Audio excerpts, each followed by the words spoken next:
hablemos de ¿y por qué no decir? Hagamos males para que vengan bienes. Primero hablemos sobre Harry Truman y Elizabeth Ascom. Bueno, Harry Truman fue el presidente número 33 de Estados Unidos y también siempre será recordado como el hombre que tomó la decisión de tirar bombas atómicas sobre Hiroshima y Nagasaki. Este presidente tuvo que tomar una decisión ante esta situación, puesto que en medio de invasiones y bombardeos no se veía el bienestar común de las personas y este iba a ser aún más extenso. Por otra parte, él no estaba de acuerdo en que se tiraran estas bombas atómicas. Sin embargo, él decidió hacerlo. ¿Por qué? Porque él pensaba que era mejor acabar rápido la guerra a pesar de que se iban a sacrificar algunas vidas. Que esta bomba, si caía en esta ciudad, iba a acabar con escuelas, hospitales y casas de civiles que no tenían nada que ver con los militares. Entonces, bien, ahora hablemos de Elizabeth Ascom. Ella se convirtió en una de las figuras más prominentes de la filosofía del siglo XX. También fue la más grande filósofa de la historia. Ella en ese tiempo era una estudiante de la Universidad de Oxford cuando tenía 20 años. Ella también se mostraba totalmente en desacuerdo con la guerra y por otra parte ella era muy católica. La religión ocupaba un lugar muy central en su vida, entonces todas las opiniones que ella reflejaba estaban reflejadas estas enseñanzas católicas tradicionales. Ahora, cuando Harry Truman y Elizabeth Ascom cruzaron sus caminos, fue cuando en 1956 a Truman se le otorgó un grado honorario, ya que se le estaba agradeciendo su ayuda durante la guerra. Sin embargo, esto causó una serie de controversias, ya que Elizabeth Ascom y otros docentes más de la universidad no estaban de acuerdo con esto y se opusieron a que se le otorgara este reconocimiento. Bueno, por una parte, Ascom escribió un folleto explicando que Truman era un asesino. ¿Por qué? Porque él había ordenado bombardear en Hiroshima y Nagasaki. Entonces Truman, desde esta perspectiva, él creía que esta acción se justificaba. ¿Por qué? Porque se habían abreviado la guerra y por otra parte se habían salvado vidas. Sin embargo, Elizabeth Ascom no estaba de acuerdo con esto porque ella pensaba que los hombres, si deciden matar a inocentes como medio para sus fines, es siempre un asesinato. Entonces Truman contestó al argumento de que los bombardeos habían salvado más vidas de las que suprimieron, diciendo: vamos, si tuvieras que elegir entre hervir a un bebé y dejar que un desastre horroroso cayera sobre 1 millar de personas, o 1 millón, o 1000 si no te bastan, ¿qué harías? Bueno, la cosa es que según Elizabeth Ascom, hay ciertas cosas que no se deben de hacer, pase lo que pase. No importa si puedes lograr un bien hirviendo un bebé, es algo que simplemente no se debe de hacer. Entonces, no se debe matar intencionalmente a personas inocentes. Para ella es una regla inviolable. El imperativo categórico. Antes del siglo XX, Immanuel Kant, un filósofo muy importante, creyó que las reglas morales son absolutas y ofreció un célebre argumento en favor de esta opinión que él tenía. Argumentando un ejemplo, nunca es correcto mentir, cualquiera que sean las circunstancias. Él no apeló a las consideraciones teológicas, pero sí sostuvo que la razón requiere que nunca mintamos. Para ver cómo llega a esta conclusión, veamos su teoría general de la ética. Kant observó que la palabra deber frecuentemente se emplea de modo no moral. Por ejemplo, si quieres llegar a ser un gran jugador de ajedrez, debes estudiar las partidas de Garry Kasparov. O, si quieres ingresar a la escuela de Derecho, debes anotarte para el examen de admisión. Buena parte de nuestra conducta está gobernada por tales deberes. Entonces la pauta es: ¿tenemos un cierto deseo? Reconocemos que un cierto curso de acción nos va a ayudar a obtener este deseo que queremos. Entonces se concluye que debemos seguir el plan indicado para alcanzar este deseo. Kant llamó imperativos hipotéticos a esto. ¿Por qué? Porque nos dicen qué hacer siempre y cuando tengamos los deseos correspondientes. Una persona que no quiera hacer una cosa por deseo propio no tiene por qué hacerlo.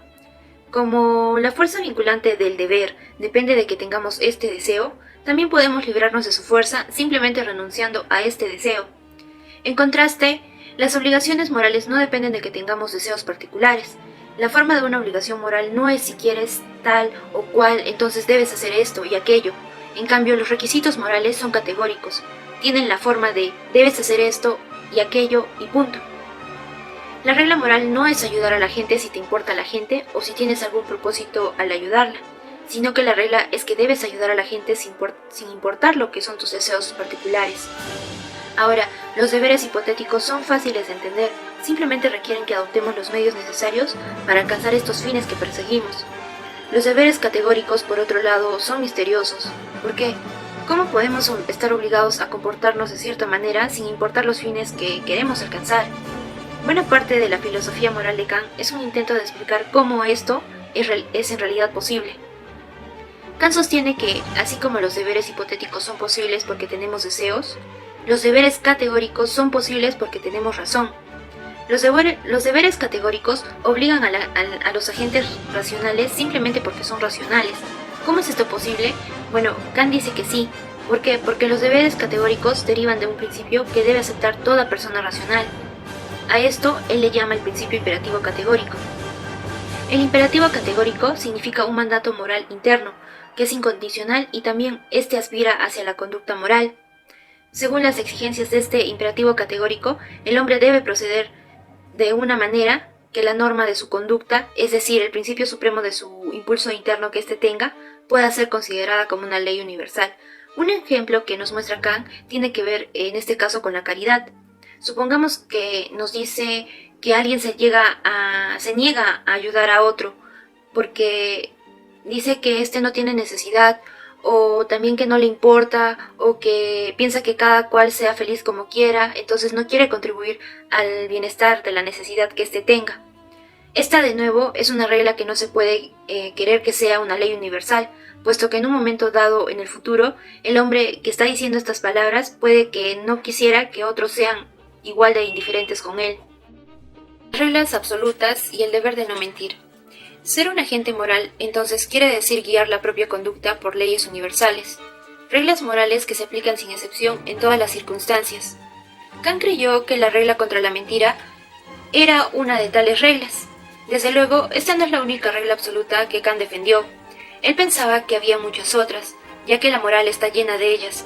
Pero, ¿será útil concentrarnos en la regla contra la mentira como ejemplo conveniente?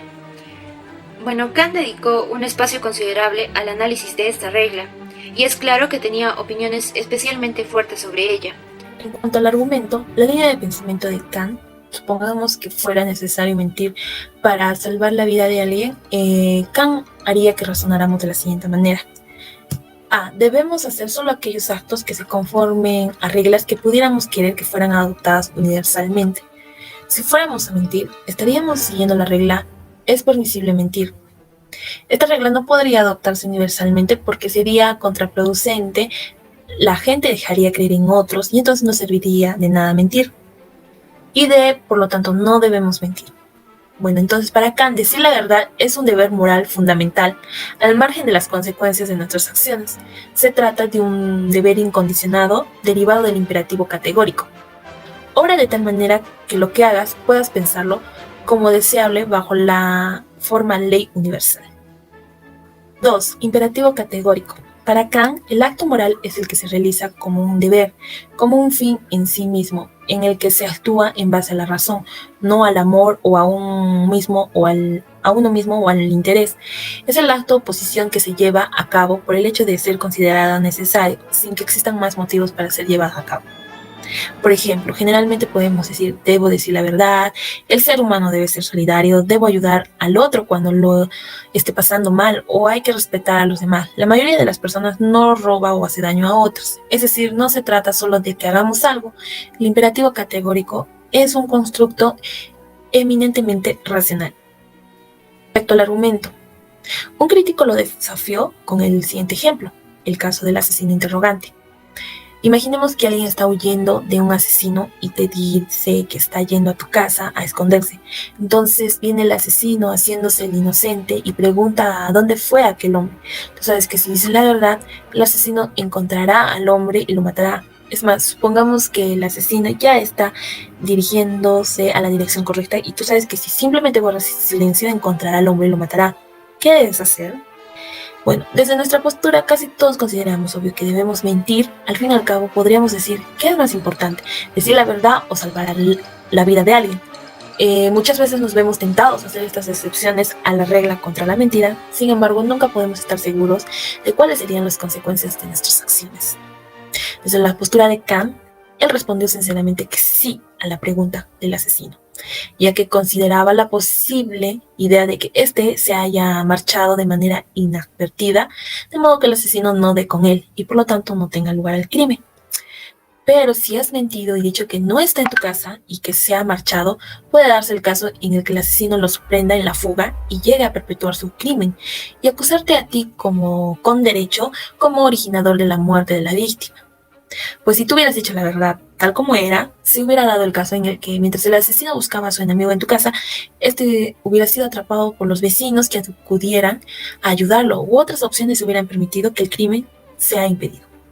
Para Kant, si decimos la verdad, quedamos exentos de responsabilidad moral ante lo que pueda ocurrir, pero si mentimos, seremos responsables de todo aquello, ya que los resultados de las mentiras pueden ser inesperadamente malos.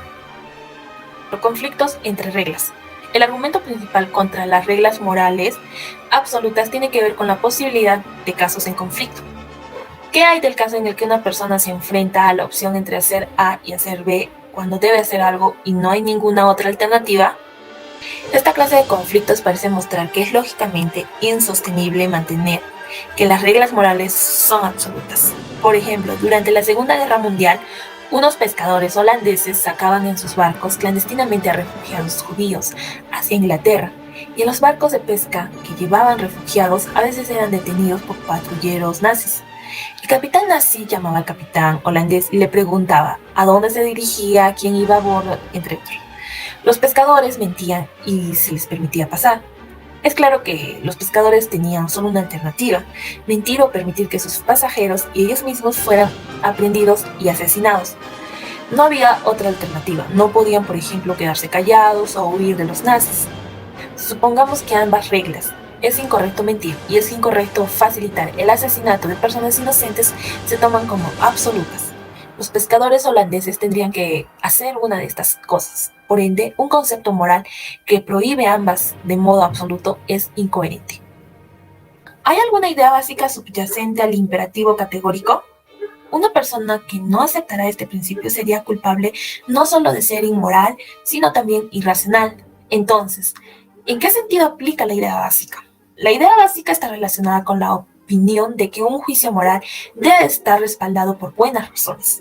El giro kantiano: si aceptas cualquier consideración como razón para un caso, debes también aceptarla como razón para otros casos.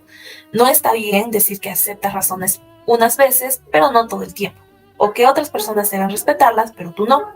Implica que una persona no puede considerarse especial desde un punto de vista moral.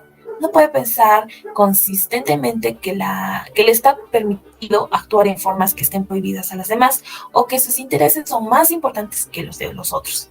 Todo lo que se requiere, la idea básica de Kant, es que cuando violemos una regla, lo hagamos por una razón que cualquiera estaría dispuesto a aceptar si estuviera en nuestra posición.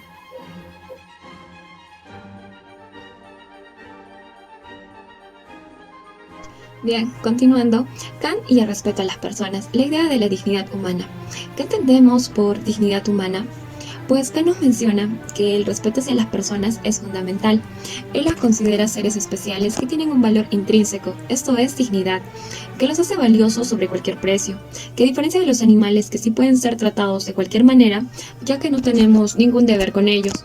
Sin embargo, nos dice Kant que si maltratamos un animal nos haría daño a nosotros, por lo que hacerlo no sería correcto. Kant también nos menciona que como ley suprema de la moral debemos tener en cuenta que ningún ser humano debe ser usado como medio para un fin. Para ello nos menciona que un principio que hace referencia a obra solo según una máxima tal que puedas creer al mismo tiempo que se torne ley universal. Posteriormente Kant nos dijo que podría entenderse como obra de tal modo que uses a la humanidad tanto en tu persona como en la persona de cualquier otro, siempre con un fin al mismo tiempo y nunca solamente como un medio. En conclusión, nos propone que actuemos en base a valores morales, universales o que considerábamos racionalmente que todos debiéramos seguir, autoimpuestos por nuestra propia razón. Siguiendo a estas máximas, actuaremos en base a nuestros imperativos categóricos, buscando así la felicidad y actuando moralmente, haciendo lo que es correcto y obteniendo gratificación de este hecho.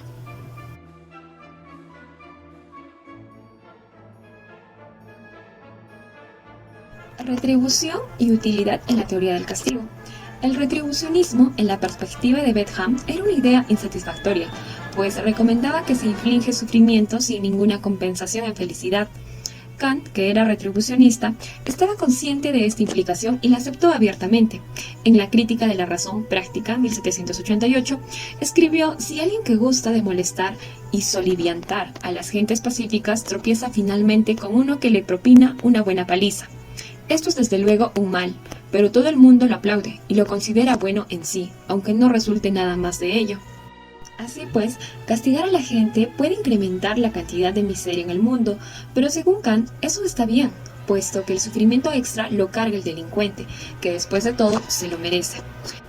El utilitarismo, sin embargo, adopta un enfoque muy distinto, el cual va dirigido a las acciones que generen felicidad en el mundo. Hay dos maneras en que la práctica de castigar a los infractores de la ley beneficia a la sociedad. En primer lugar, castigar a los dos delincuentes ayuda a prevenir el delito o reducir el nivel de actividad delictiva en una sociedad. Se puede disuadir a quienes se ven tentados a portarse mal si saben que serán castigados. Por supuesto, la amenaza de castigo no siempre será eficaz, puesto que la conducta delictiva causa infelicidad a sus víctimas. Al prevenir el delito, estamos previniendo la infelicidad. Así, dando que hay una ganancia neta de felicidad, el utilitarismo vería justificado el castigo. En segundo lugar, un sistema de castigos bien planeado podría tener el efecto de rehabilitar a los malhechores. A menudo, los delincuentes son personas con diversos problemas que impiden adaptarse de manera correcta a la sociedad. El retribucionismo de Kant. Kant repudiaba las curvas serpenteantes del utilitarismo, porque a su parecer la teoría es incompatible con la dignidad humana. En primer lugar, nos hacen calcular cómo usar a la gente como medios para un fin, y eso no es permisible. El objetivo de la rehabilitación, aunque parezca muy noble, no es realmente más que el intento de moldear a la gente como pensamos que debería ser. Kant no entró en justificaciones utilitaristas del castigo, argumentó que el castigo debe ser gobernado por dos principios. La gente debe ser castigada simplemente porque ha cometido un delito y no por otra razón, no sea por malo o por bueno. Asimismo, dice que es importante castigar al delincuente en proporción a la gravedad de su delito. Kant respalda la pena capital, puesto que como respuesta a un asesinato, solo la muerte es una pena lo bastante severa. Ve al castigo como cuestión de justicia. Dice que si los culpables no son castigados, no se hace justicia. Tratar a alguien como un fin en sí mismo significa tratarlo como un ser racional. Entonces, ¿qué significa tratar a alguien como un ser racional? Un ser racional es alguien capaz de razonar sobre su conducta y que libremente decide lo que va a hacer sobre la base de su propia concepción de qué es lo mejor. Kant dice que sobre el delincuente que su propia acción echa el castigo sobre a sí mismo. En la medida que se les vea como agentes responsables sin excusas que simplemente eligen violar los derechos de otros sin ningún motivo racionalmente aceptable, entonces es un ser racional. Todo esto se resume en la fórmula del imperativo categórico. Obra según aquella máxima que pueda ser una ley universal. En otras palabras, no quieras para los demás lo que no quieras para ti. Un ejemplo de esta fórmula: si nosotros fuéramos doctores y nos piden salvar la vida de un pederasta sabiendo que lo es al día siguiente de salvarlo, el hombre abusa de un menor, ¿deberíamos salvarlo? Probablemente pensemos que no deberíamos salvarlo, pero Kant dice que sí deberíamos hacerlo. Él creía que desde el punto de vista moral no es viable un mundo donde la gente es salvada en función si las personas son buenas o son malas.